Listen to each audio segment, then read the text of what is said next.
আজকের এখানে মুখের কথার সাথে আমাদের বুকের কথারও মিল থাকতে হবে।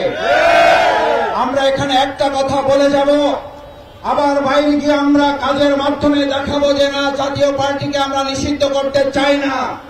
তাহলে প্রমাণ হবে জাতীয় পার্টিকে যদি হজম করা হয়, একটা সময় জাতির উপরে চাপিয়ে দেওয়া হবে আওয়ামী লীগকে হজম করার জন্য। আপনাদেরকে বলতে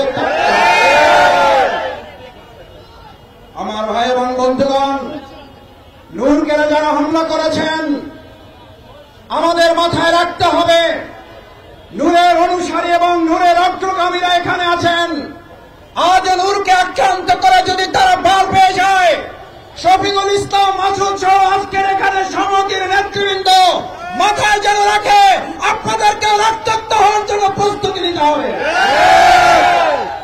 আমি অবাক হই, খুব বিস্মিত হই, প্রকাশ্য দিবালোকে মিডিয়ার সামনে পিটিএ টার্গেট করে একজন গুরুত্বপূর্ণ জাতীয় নেতাকে আহত করা হলো।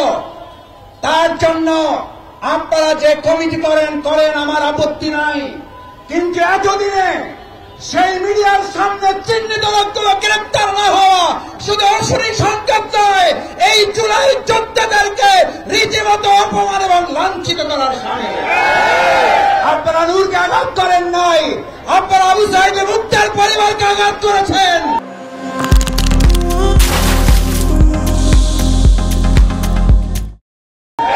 আপনারা জুলাইয়ের চেতনাকে আঘাত করেছেন।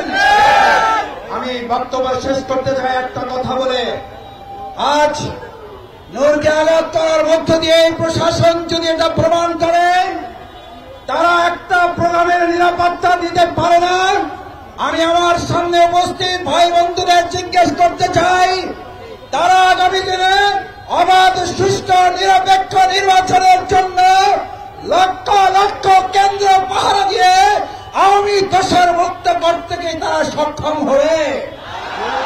আসুন, বিচার এবং সংস্কারের প্রশ্ন সেই জন্য এসেছিল।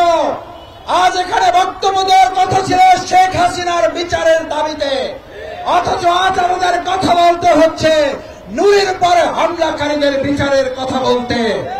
আমাদেরকে আস্তে আস্তে সহনশীল করে ফেলা হচ্ছে। আসুন, সহনশীলতার মাত্রা বাড়লে নির্মম নির্যাতনের মাত্রা বাড়বে। প্রতিরোধ করার জন্য সবাইকে ঐক্যবদ্ধ থাকতে রাজি আছে।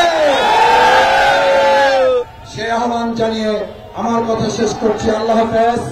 বাংলাদেশ জিন্দাবাদ, গণ অধিকার পরিষদ জিন্দাবাদ, বাংলাদেশ জামাত ইসলামী, ঢাকা মহানগরী দক্ষিণ জিন্দাবাদ।